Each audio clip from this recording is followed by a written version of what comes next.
Whether it's William Wallace's epic cry for freedom in Braveheart or the call to liberty among American patriots in movies like The Patriot, it's all the same thing, just like it was Mel Gibson in both movies, right? Well, not exactly. My name's Justin Bates, and in this video, we're going to briefly discuss the differences between the concepts of freedom and liberty as they were understood and employed in early Western civilization. These foundational concepts would help prepare the soil for the flowering of democratic government, including the rule of law, personal liberty, and representative government.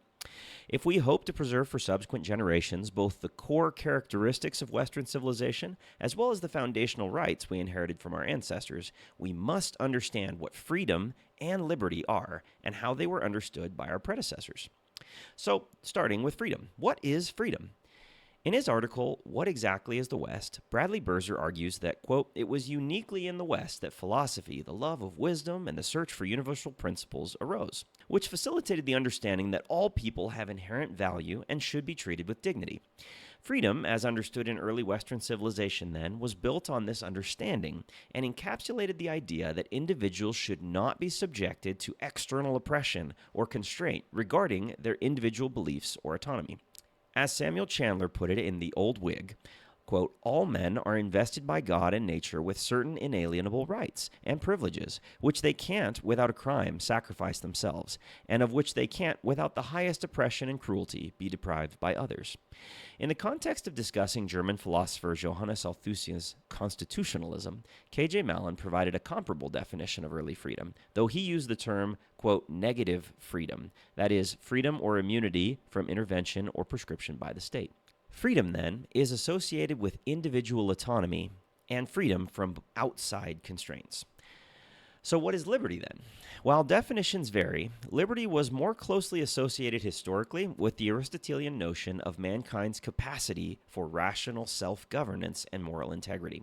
What Robert Royle described as, quote, the old Aristotelian belief that we are spiritual beings who can rule ourselves and therefore attain a certain dignity. Or what historian Jonathan Scott described as true liberty, which he defined as the rational conquest of the self.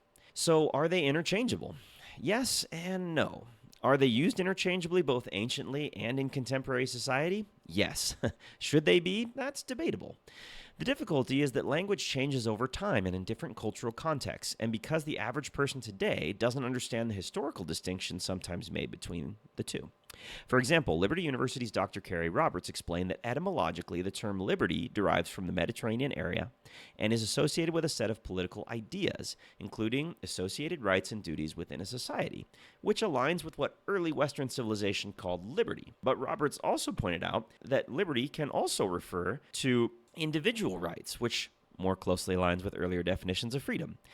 To add to the confusion, Roberts explains that etymologically freedom, which originated in Northern European Germanic territories, is associated most closely with the sentiment of being a good neighbor, which sounds more like the early definition of liberty.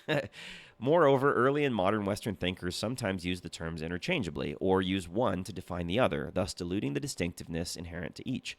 For example, authors of the famous Magna Carta used both the terms of freedom and liberty, but were really more focused on protecting citizens from unlawful oppression than exalting the concept of individual self-government. As another example, in his book Inventing Freedom, Daniel Hannan described personal liberty as freedom to say what you like, to assemble in any configuration you choose with your fellow citizens, to buy and sell without hindrance, etc. In short, do they mean the same thing? No, not technically, and there is value in both appreciating and protecting citizens from external constraints like oppression, what Robbins generally describes as freedom, and ensuring their rights, privileges, and responsibilities within a social and political framework, what is often described earlier as liberty.